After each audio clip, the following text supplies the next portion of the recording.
All right, I guess we got to do this. I hate to do it. Is there any excitement about the 76ers? Any excitement whatsoever? Is anybody excited? Can you play cricket sound in the background?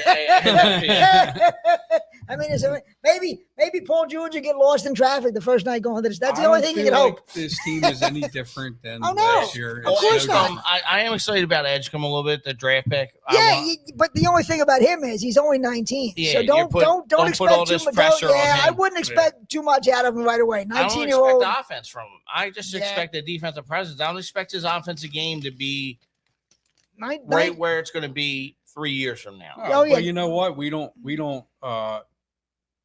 damn, what's we're looking for? Develop players? Well, yeah, our history with developing players is trash. Oh, it is. It is. But Maxey's pretty, and the other kid was showing potential last year, McCain, until he got hurt. Yeah, he was averaging 15 points a game. Good. But the thing about Edge, we got to see him in 3 years from now. That's what I mean. Oh, yeah. I don't mean looking at his first year here. That's first year is his raw talent, but he should get better as he goes along. But we don't develop players.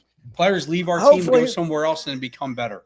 Edgecombe, I really wouldn't expect much from Edgecombe being 19 is tough to enter the NBA and older. There's, you're playing against guys who are 27, 28 years old. It's physical. That's a tough league. That's a tough league. So I would, there's going to be some growing pains for a 19-year-old kid. Their second round pick, who led the SEC in rebounding from Auburn. The big kid. I can't think of it. What's his name? I think it's Boom. Boom, maybe? Yeah. I think he's good. Maybe he's a big body. They need help rebounding. I thought it was a good pick because they always get out rebounded. The only thing about him is they call him a center, but isn't he only like 6'9"? I want him at power forward. If I was constructing a starting lineup and I needed a power forward, I'd put him at power forward. I believe he played center in college, but 6'9" is small in the NBA to play center. Should be. That's 6'9" is small. In the NBA, it is to play center. To play center, it's small. And but I don't know. I think it's going to be a tough year for the Sixers because I mean he's like a foot and a half taller than you. What's that? He's like a foot and a half taller than you. Well, everybody's a foot and a half taller than me. That's not a big. That's not a big. You don't get a medal for being taller than me. Trust me. Nobody gets a ribbon. Not giving out medals for that. Nobody gets a ribbon for that. But I mean, with George and Embiid on this roster, how much improvement can there be? They can't do anything. As long as they're saddled with these two guys, they can't move forward. Is Embiid going to play the first game of the year? No. How many did he play last year? 20 games? Did he play 20 games last year? I mean, George played 41. Paul George. Yeah. I think that many. Paul George played 41 games. Yeah. I remember looking at box scores of Paul George and being like, he shot 1 for 9 or like he shot 2 for 13. Like it was like crazy. The idea they signed him, it was like, they had this money under the salary cap, and they had to do something with it. And they looked around and said, I guess we'll sign this guy. Embiid played 15 games last year? 19. Well, I think they looked around. They had extra money under the salary cap, and they said, we got to sign somebody. Hey, Paul George is over there. Let's sign him. And they didn't put any thought into it. They knew it. I swear to you. Because who could look at Paul George, older, he's never won anything, and think you're going to sign him? That makes no sense that they signed him. But they did, and now they're stuck with, was it, a 4-year contract? Paul George, I think it's 3 or 4 years, and then they're stuck with him. Yeah. And 41. That's what he I said. Doesn't give a shit about the Sixers either. Did you hear some of his podcasts? Oh my God! Like he was like mad. He couldn't. He was mad that the fans at the Eagles parade came up to his car, and he was upset about that. We could have got this from Tobias Harris. They went up and told him. Oh yeah. 3 more years was a 4-year contract, right? Okay. He probably doesn't. Half the time he probably doesn't remember what team he's on. He has to be reminded that he plays for the Sixers. That's how much he doesn't care. He couldn't care less. Yeah. Right now. He's not even thinking about. We're thinking about the season. He's not.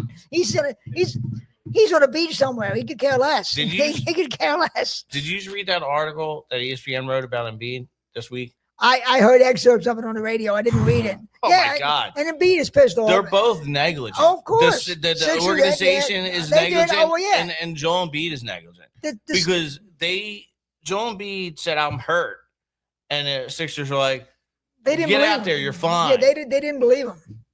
They never believed him. They still cries wolf. I mean, he's always. I still think today they don't believe him that he's hurt. And who knows? Who knows? I mean, you're right. It's both sides.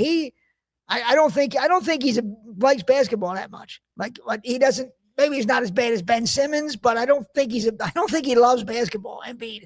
I think he plays it because it was a way to get out of his country and have a better life. But I don't think he loves basketball. I don't think he does. I've thought about crazy thoughts in my mind of re-signing Ben Simmons for defense. Oh, good Lord. Good. His attitude, you don't want him anywhere near that locker room. He's one defensive. What the fuck did you just say? I know. I've said the same thing to me when I said it to myself. Ben Simmons hates basketball. I'm telling you, he doesn't like it. He almost won defensive. Yeah, he did.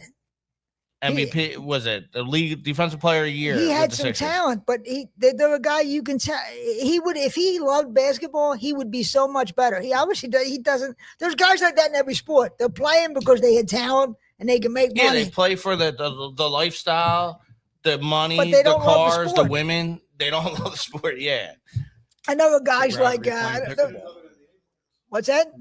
No, there's guys like that. Every sport, exactly. there are guys play like for the women. Yeah, of course, who wouldn't do that? But I mean, but I don't see anything from the Sixers there. The only hope is that Maxey will continue to develop, and this kid, we'll see how he goes back from his injury, McCain, because he was good last year. He got hurt, but he has to come back from his injury. And now these two guys they drafted, I would love to see Embiid and George sitting on the bench and these young guys playing. That won't happen, but that's what I would love to see. There's no hope with this organization that even me suggesting that made myself sick. Yeah. So George has 3 more years, and Embiid has like 3 more years too. So for the next 3 years, if you saddle with these two guys, there's no point. What's going to happen? What's the over/under on Embiid's games this year? If we had to think about it right now, the only play you said 19 last year, Jim. 19. I would say 36 this year. Maybe will be the over/under. And George might be around the same thing. I would keep Embiid out until later in the season.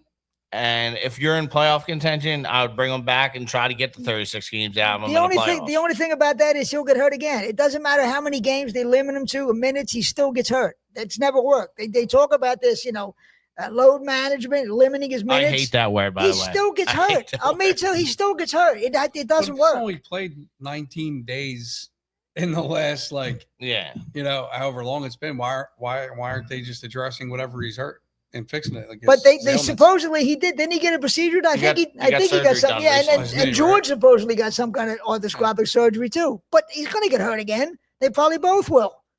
I would love to see the two of them just sit on the bench and let these young guys play. Paul George is not young. 35, I'm guessing. Jim, how old's Paul probably George? Probably in that neighborhood. And he's got 3 more. And he's got this year and 2 more years after this. I don't know. I would rather sit those guys on the bench, let the young guy, Maxey, McCain, VJ Edgecombe. How about Drew? How old is? Yeah. VJ Edgecombe. Right on the money there. Let these young guys play. I'd rather let the young guys play and see how they develop, and let Embiid and George sit on the bench and let them. Not just sit on the bench. Don't even do it. Don't just stay out of the way, you two. See if you can make this dysfunctional too with coaching. They can sit on each end. Can you imagine Embiid being a coach with his mopey attitude and his moping around? That's another thing. As long as he's in the one cookie, long as he's on a team, he's going to be moping around the clubhouse, moping around the practice facility. It brings the other players down. They see him moping around. Well, Maxey called him out. Exactly. It's like this guy's just moping around all the time. He's just terrible. Yeah. And George, he's probably got his headphones on. He's not even paying attention. But Paul George, he doesn't care. He's literally the guy. Like I used to work at a factory. There were guys who would come in, clock in, do nothing all day and clock out at the end of the day. And that's Paul George. He's the guy that clocks in, clocks out. That's actually good evaluation. He's like a hired, like if I'm going to shoot 15 shots, and if whatever I make. We'll try. I got 1 speed, exactly. You get paid by the hour. Paul George, exactly right. He's slow and stop. It's 2 speeds. I work with a bunch of guys like that over the years. Maxey calling out Embiid was like his puberty moment for me. That's amazing that a young guy, and that's his best friend, by the way. That a young guy had to call him out. How embarrassing is that? That a young guy had to call him out. But he's not embarrassed. Embiid, he should be. That's when Maxey. That's when it became Maxey's team. When Embiid it should be. I'm telling you, I want to see them 2 guys on the bench. It won't happen because if they benched Paul George, they'd be admitting that they fucked up by signing him. So they won't bench him. But I'd love to see those 2 guys just sit on the bench and let the young guys play. Now, that could happen with injuries, I guess, but I don't want to see either one of them out there. Let the young guys play. You know it's terrible when things are bad. When I even thought, like, by myself, I'm like, a good idea is maybe we could do a redemption story with Ben Simmons. They're terrible. The whole organization is in such a shambles that I thought maybe that was a good idea. You better all bring back. The 0-2 pitch, swing and a miss, struck him out. The Philadelphia Phillies are 2008 World Champions of Baseball.